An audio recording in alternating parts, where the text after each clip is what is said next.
ప్రభువైన యేసుక్రీస్తు వారి పరిశుద్ధ నామములో అందరికీ శుభాలు.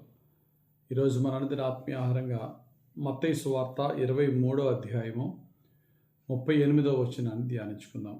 మత్తయి సువార్త 23:38. ఇదిగో మీ ఇల్లు మీకు విడవబడి ఉన్నది. ఆ ఒక్క వచనాన్ని మనం ధ్యానించుకుందాం. యేసుక్రీస్తు ప్రభు యెరూషలేమును చూచి దుఃఖముతో వేదనతో అన్న మాటలు. అక్కడ యెరూషలేములో దేవుని యొక్క వాక్యాన్ని బోధిస్తున్నప్పుడు మత పెద్దలు, యోధా అధికారులందరూ కూడా యేసుక్రీస్తు వారి యొక్క బోధను వారు అంగీకరించలేకదు, తృణీకరించి యేసు ప్రభుని చేర్చుకోకుండా ఉంటే యేసు ప్రభు ఆ యెరూషలేమును చూసి ఎంతో బాధతో చెప్తున్నమాట, ఇక మీ ఇల్లును మీకు విడిచిపెట్టేస్తున్నాను. మరలా మీ నోటి నుండే ప్రభు పేరట వచ్చువాడు స్తుతింపబడును గాక అని నన్ను ఆహ్వానించే వరకు మీరు నన్ను చూడరని మీతో చెప్తున్నాను అంటున్నాడు. మీ దగ్గరికి వచ్చినప్పుడు మీరు నన్ను విసర్జించారు కనుక తిరిగి ప్రభువా నువ్వే నా రక్షకుడు అని నువ్వు కోరుకునేంత వరకు మీ ఇంటి వైపు రానని ప్రభు చెప్పాడు. దేవుడు కొన్ని గృహాలను విడిచిపెట్టేస్తున్నాడు. ఏ గృహాలని దేవుడు విడిచిపెడుతున్నాడు అనేది మనం ఒకసారి ఆలోచన చేసుకోవాలి. ఏ గృహంలో అయితే ప్రభు తృణీకరింపబడుతున్నాడో, ఏ గృహంలో అయితే ప్రభుని చేర్చుకోవట్లేదో ఆ గృహాలను దేవుడు విడిచిపెడుతున్నాడు.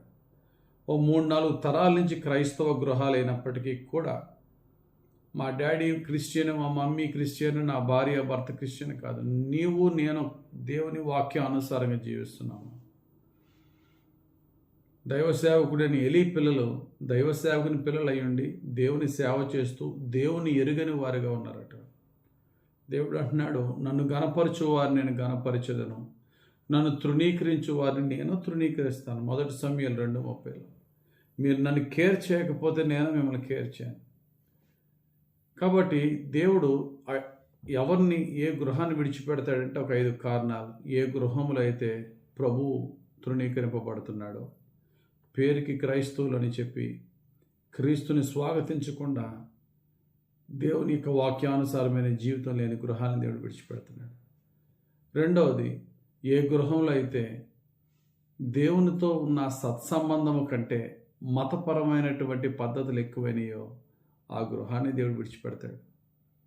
పరిశీలన చూసి అంటున్నాడు యేసయ్య, మీరు సున్నం కొట్టిన సమాధులు, పైకి చాలా అందంగా ఉంటారు కానీ లోపలంతా కుళ్ళే. చాలామంది క్రైస్తవ కుటుంబాలు, క్రైస్తవ గృహాలు అలాగే ఉంటాయి. వేషధారణతో నిండిన భక్తి, అటువంటి కుటుంబాలను దేవుడు విడిచిపెడతాడు. మూడవదిగా ఏ కుటుంబాన్ని విడిచిపెడతాడంటే ప్రార్థన లేని కుటుంబాలను దేవుడు విడిచిపెడతాడు. నా మందిరము ప్రార్థనా మందిరముగా ఉండవాలను, కానీ మీరు దాన్ని దొంగల గుహగా మార్చేశారు అంటున్నాడు. మొట్టమొదటిగా ఏ గృహాన్ని దేవుడు విడిచిపెడతాడంటే ఆయన్ను తృణీకరిస్తున్న గృహాన్ని దేవుడు విడిచిపెడతాడు. రెండవదిగా వేషధారణగా ఉంటూ భక్తిపరమైన మత పద్ధతులు ఉపయోగించి నిజమైనటువంటి క్రియారూపంలో భక్తి లేని కుటుంబాన్ని విడిచిపెడతాడు. ప్రార్థన లేని కుటుంబం, మన ఇంట్లో ప్రార్థన బలిపీఠం లేకపోతే ప్రార్థన లేని ఇంటిని దేవుడు విడిచిపెడతాడు. నాలుగవదిగా, ఏ ఇంట్లో పాపమునకు చోటు ఉందో ఆ ఇంట్లో నాకు చోటు లేదని దేవుడు విడిచిపెడతాడు. ఇశ్రాయేలుతో దేవుడు అంటున్నాడు, దేవునికి ఇష్టం లేని శాపగ్రస్తమైనది తెచ్చుకుని పెట్టాడు ఆకాను. ఆ శాపగ్రస్తమైనది మీలో తీసేసేంత వరకు నేను మీతో ఉండన్నాడు. యెహోషువ గ్రంథము 7:12. మన కుటుంబంలో పాపపు క్రియలు కొనసాగుతూ ఉంటుండగా దేవుడు మన ఇంట్లో ఉండడు. మన ఇంట్లో దేవుడు ఉండాలంటే పాపాన్ని తీసేయాలా? లేదు, పాపం కావాలంటే దేవుడు నన్ను విడిచిపెట్టుకోవాలి. పాపం కలిగిన కుటుంబంలో దేవుడు ఉండడు. ఒకవేళ నా ఇంట్లో దేవుడు ఉండాలా, సమాధానకర్త ఉండాలంటే దేవునికి ఇష్టం లేని పాపాన్ని మనలోంచి తీసేయాలి. అండ్ లాస్ట్ ఫైనల్గా, ఐదవదిగా, గర్వముగా ఉంటున్న కుటుంబాల్లో దేవుడు ఉండడు. ప్రైడ్ ఉన్న చోట ఆయన దీనులకు కృప అనుగ్రహిస్తాడట.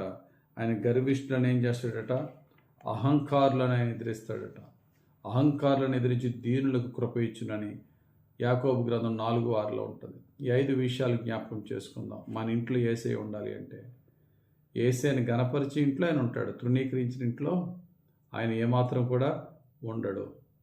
ఏ ఇంట్లో నిజమైన భక్తి ఉంటుందో ఆ ఇంట్లో ఉంటాడు. సున్నం కొట్టిన సమాధుల వేషధారణ ఉన్న ఇంట్లో ఆయన ఉండడు. ప్రార్థన ఉన్న ఇంట్లో ఉంటాడు, ప్రార్థన లేని ఇంట్లో ఆయన, ప్రార్థన బలిపీఠం లేని ఇంట్లో ఆయన ఉండడు. పాపం లేని ఇంట్లో ఉంటాడు, పాపం ఉన్న చోట ఇంట్లో ఆయన అదే ఇంటిని షేర్ చేసుకోడు ఆయన. ఫైనల్గా దీనత్వం కలిగిన జీవితం ఎవరికైతే ఉంటుందో వారింట్లో దేవుడు ఉంటాడు, గర్విష్ఠుల ఇంట్లో దేవుడు ఉండడు. నీ ఇల్లు విడిచిపెట్టబడింది అనే స్థితిలో మన ఇల్లు ఉండకూడదు. మన ఇల్లు ఎప్పుడు కూడా ఆయనకి నిలయంగా ఉండాలి. ఆ విధంగా దేవుడు మనల్ని, మన కుటుంబాలు, మన గృహాల్ని తీర్చిదిద్ది నిత్యము యేసయ్య సంతోషంగా నివసించే గృహాలుగా దేవుడు మన గృహాలను దీవించునుగాక.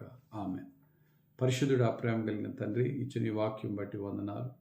ధ్యానించిన వాక్య ప్రకారంగా నిన్ను తృణీకరించే ఇల్లులుగా మా ఇల్లులు ఉండకుండా, వేషధారణ గల భక్తిగా మా ఇల్లులు ఉండకుండా, అయ్యా ప్రార్థన లేని ఇల్లులుగా మా ఇల్లులు ఉండకుండా, పాపానికి నిలయమైన ఇల్లులుగా, చోటున్న ఇల్లుగా మా ఇల్లు ఉండకుండా, ఏమాత్రము గర్వహంకారాలు కానీ దేనికి చోటు అనేది లేని ఇల్లులుగా మా ఇల్లులను తీర్చిదిద్ది దీనత్వంతో నిన్ను ఆహ్వానించి నీవు మా ఇంట్లో 24/7 ఇష్టంగా ఉండే గృహాలుగా మా కుటుంబ జీవితాల్ని నీవే సరిచేసి బాగు చేసి మా ఇంట్లో మాతో నివసించి మమ్మల్ని నీ సమాధానంతో దీవించమని యేసుక్రీస్తు ప్రభు అతి పరిశుద్ధ నామములో ప్రార్థించి వేడుకొనుచున్నాం తండ్రి.